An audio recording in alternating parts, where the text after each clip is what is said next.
Hey everybody, it's Campfire Trish, and this is the third of my holiday series, and I'm doing the format a little bit differently. So I'm showing you first off what we cooked. So I ended up making a short rib ragu over pasta, and you can see it here. It's got some Parmesan cheese. This is a great dinner that you can do for holiday meal, New Year's, Christmas Day, Christmas Eve, anytime, special holiday.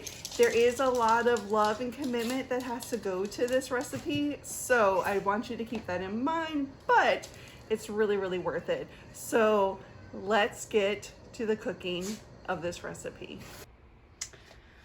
All right, so I have started heating up my Dutch oven skillet. Again, this can easily be done and over top of the fire if you want to.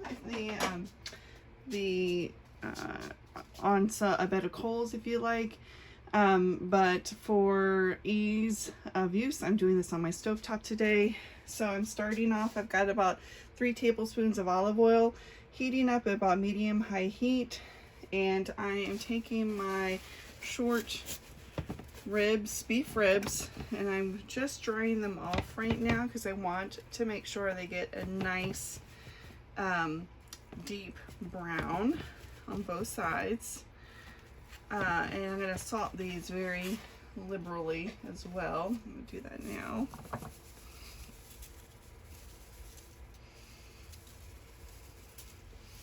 On both sides. And you don't want to do a huge batch at once. You want to, because you want to make sure that all sides get browned well. So I'm think I'm gonna do 3 at a time. Now today I've got about a little over 3 pounds of short ribs, and but you can do more or as little as you like. You just might have to rearrange the ingredients a little bit.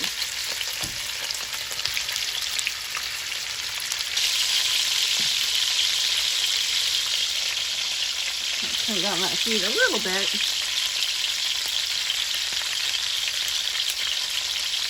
And I'm going to let those brown for about 4 minutes on each side. All right, I'm going to go ahead and turn these. Look at that beautiful brown sear. Ooh, it is hot and burning.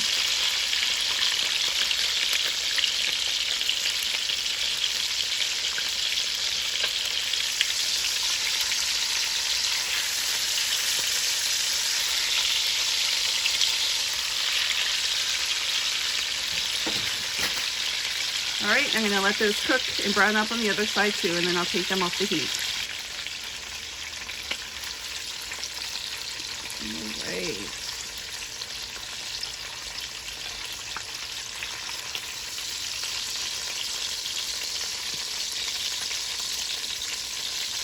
Now we're not cooking these, we're just getting a good glaze, like a browning. It's gonna help with the flavor. And I'm going to do the rest of them 2 at a time.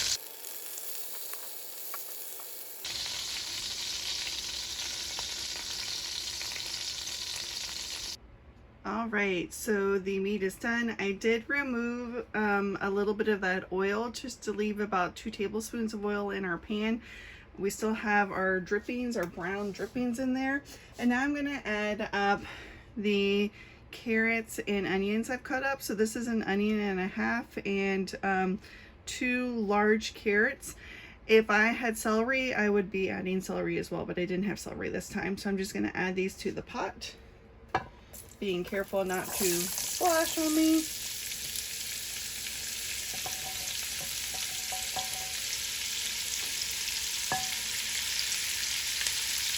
Sure, there's a little piece of something.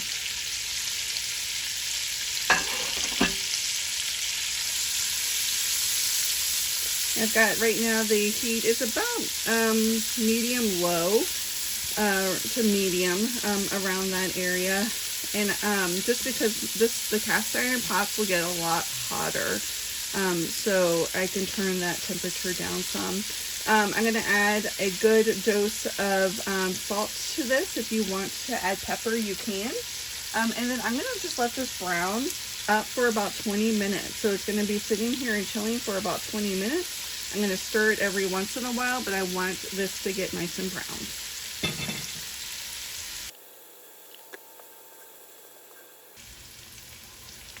Alright, so it's been cooking about 12 minutes so far. As I send my pot flying, you see that it is starting to brown up nicely.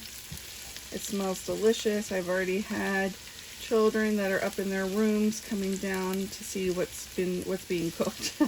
They're like, something smells good. So it's very yummy smelling already.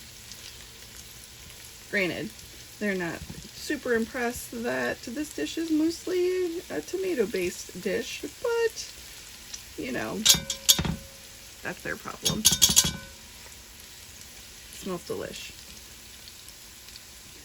All right, so that's been going over about 15 minutes and I'm tired of waiting. So I'm gonna go ahead and add my, this is about 8 garlic cloves that I minced up. If I had the patience, I would have done them finer or grated them, but I don't have the patience for that, and I don't have the knife skills. Maybe that will be something I learn one of these days. I have a chef friend. I should take her classes. Wouldn't that be interesting? That would be kind of fun. Just need not to have a day job because her classes run during the daytime. But I'm going to let this, I'm going to actually stir this around for the next 2 to 4 minutes until it is aromatic. So when I start smelling it, I will know that it's ready to move on to the next step. All right, so that is definitely very fragrant, and I'm going to go ahead and add 6 ounces of tomato paste right to the mixture now. It's a lot of tomato paste. I'm kind of sometimes scared to cook so much with tomato paste because I'm not a huge fan. So I'm hoping that this doesn't do me in. But I'm trusting the recipe. Or my variation of the recipe, which might get me in trouble. I'm going to stir this in until all the vegetables are coated.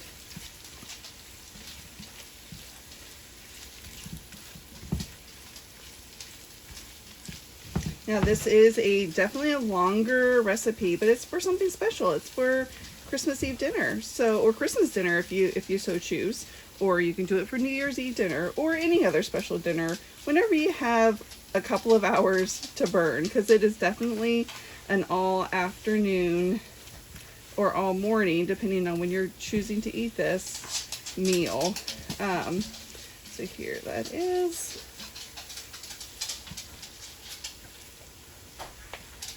And I'm going to just cook this up for a couple of minutes as well. All right, so that is looking great. I will say Sam just came into the kitchen and he's all teary-eyed. I have moved him to tears. Apparently it's all the garlic I just added. Yeah, moving me to tears. Moved him to tears. All right. Burning my eyeballs out of my skull. So my next thing to add is I'm going to add about a cup of dry red wine. So if you don't want to use wine, you don't have to. This is just another flavor profile. And I just bought the cheap stuff because we don't drink a lot of wine at home either. And typically it is the sweeter stuff for me. If I do drink wine, I'm trying to see how much I've actually poured in here. It's kind of tough to see. Let's see, about that much. And I'm going to stir this in. And I've increased my temperature again because what I want this to do is I actually want this, the wine to cook in to the sauce. And I'm making sure to get any of that browned bits mixed into my ragu. For flavor. Again, it's very flavor. Oh my gosh, it smells so good. I'm gonna add just a smidgen more. I'm trying to tell if this is about half. I don't think it's half yet. but this is going to cook out. So you don't have to worry about, this is all flavor. This is not alcohol. All the alcohol of this will be cooked out. So if you're feeding it to your kids, you don't have to worry about that at all.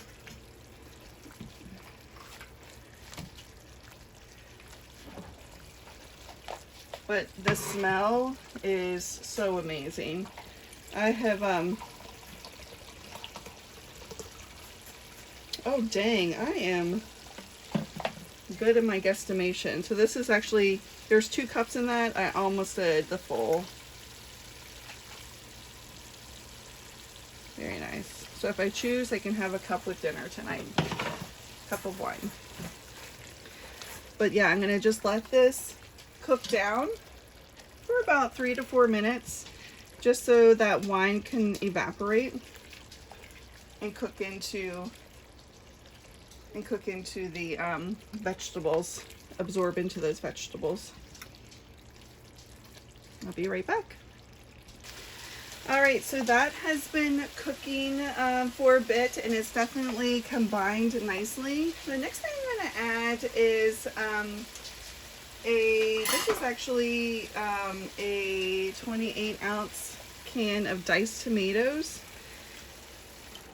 and I'm going to actually take my potato masher and crush them up some, trying to be very gentle with them because I want them. I didn't actually have crushed tomatoes. I thought I did, but I didn't. So I'm just going to crush these diced tomatoes up so they make a nice sauce. All right, so I'm going to crush these up, and actually this will help those carrots too kind of crush up a little bit. They're not totally fine yet or cooked in yet, but that's okay because I can actually do this again if I so choose, but I think it'll be fine. A little bit of a bite of carrot won't be bad. But oh my goodness, everybody has commented, it smells like wine in here. They're not used to smelling it for one, but oh my gosh, it smells amazing. Okay, so I crushed quite a lot of those up. I think it's good enough. It's like more like a chunky sauce, and that's okay. But if you like smooth, I would definitely recommend getting the crushed tomatoes instead. And then I'm also gonna now add if you have fresh herbs, I would definitely recommend using fresh herbs. I could not find any. The only thing I could find is rosemary, and I could not find any parsley or thyme. Oh, actually, I probably could have found parsley. Oh no, sage. I was supposed to have sage, and I don't have any sage here either. So I'm gonna actually just add some dried rosemary. You don't have to use so much dried. Dried will be a little bit more potent. If you have any dried thyme, apparently I must have used all of that up before as well, or any Italian seasonings themselves. That would be perfect with this. I'm gonna see what my, this might go a little overboard. I have herbs de Provence. I'm gonna add just a smidgen of that. Something I don't use very often, but that at least that also has some basil,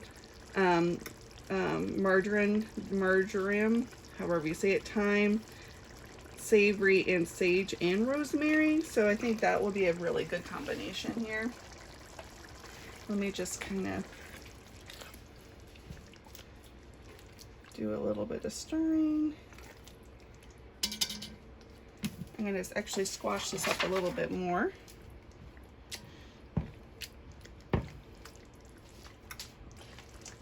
All right, and now I'm going to add about 2 cups of beef broth.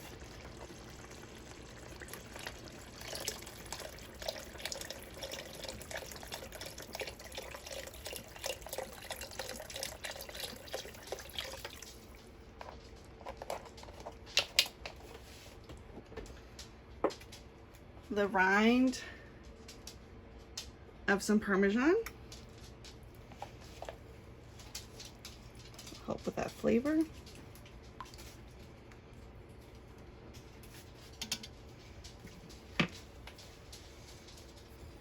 2 bay leaves.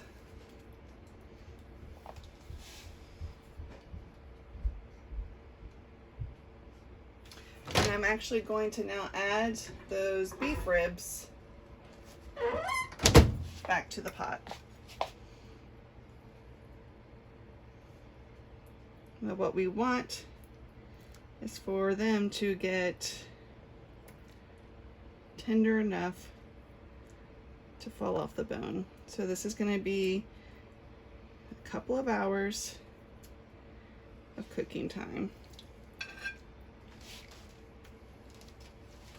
I'm going to rinse my hands. I'm actually going to turn this up so we can get that to a boil again.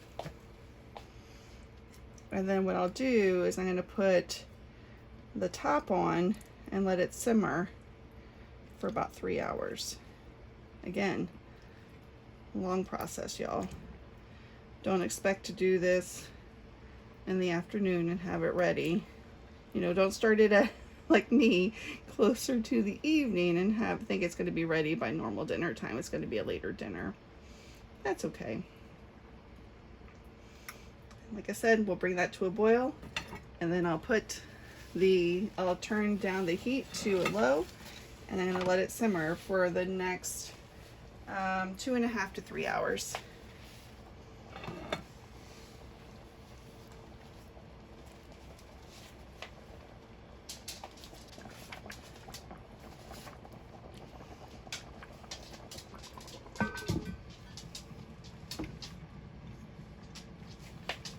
Here we go.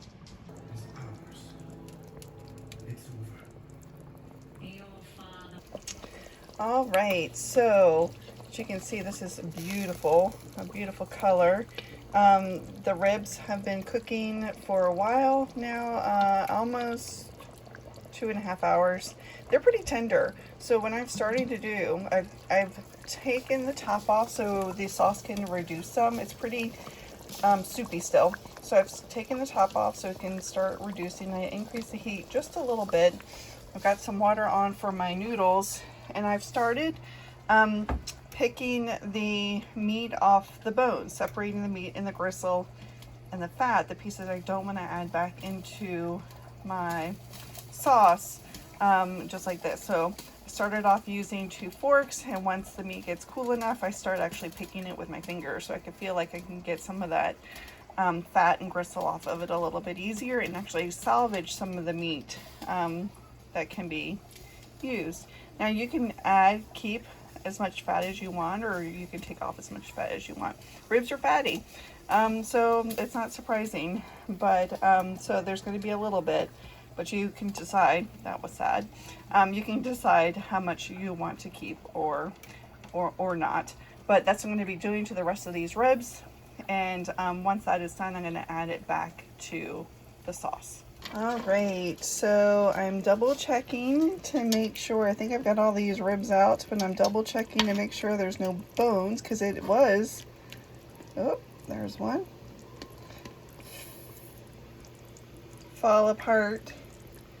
Bones just were falling right out of it. It's all good. It looks pretty good. So here you can see this is all the meat I picked, and I'm just going to put this right back. Echo, cancel. That was my timer saying, hey, don't forget to check this. It's perfect timing. Let's stir this back in. Look at that. And if you can find, oh, you know what? I bet that was, might have got the rind of the Parmesan cheese out. You're supposed to remove that in the bay leaves. I know I got one bay leaf out. I'm not quite sure where the other one is, but if we run across it, we just won't eat it. It doesn't really hurt you. Oh wait, maybe this is it. Bay leaf won't hurt you if you eat it. It just is a leaf. It might not taste so good. So look at how rich that is. In just a moment, I'm going to be adding some additional things to it, but let me get the pasta on, and then I'll add the rest of the sauce, get the rest of the sauce ready. All right, so the pasta is in. I'm going to add about a half a cup of freshly grated Parmesan cheese and a half a cup of heavy cream. I'm going to stir these up. I did lower my temperature some because you don't want it that milk to the heavy cream to scorch. I'm just going to stir this up. I have additional shredded cheese ready to go on top of my pasta.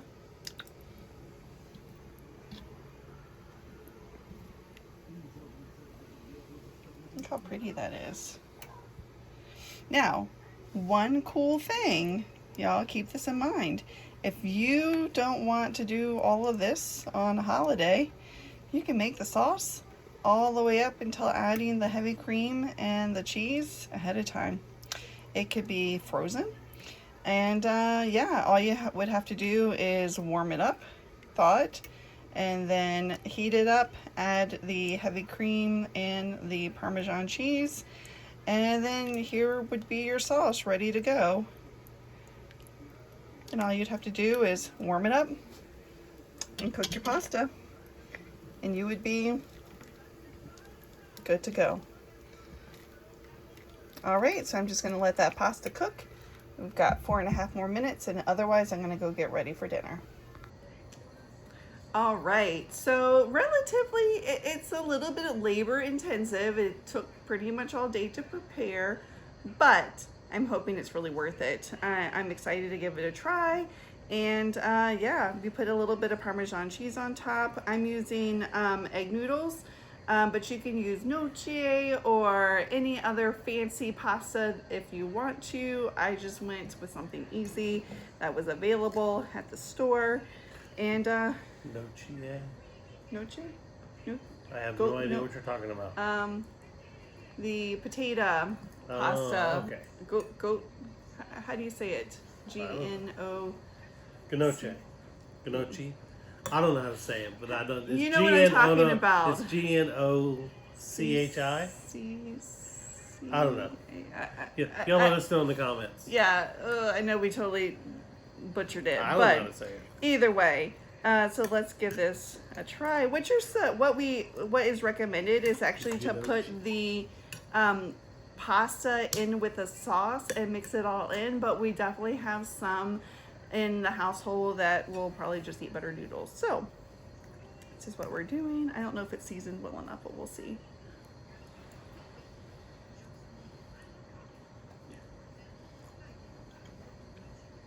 Oh wow, actually that's really good. Yeah. Wow, I'm pleasantly surprised. I mean, I thought it was gonna be good anyway, but it's really good. I thought maybe I would need to add a little bit of salt, but I don't think so. Do you think it needs some salt? I think so. So, recommend it? What? Do you recommend it? Yeah, it's good.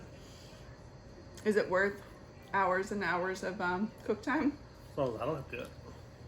I think it's good. You could probably do this with other forms of meat if you want to do it that way, but I went with the short ribs. So, Well, but hours of hours. You weren't in the kitchen that long.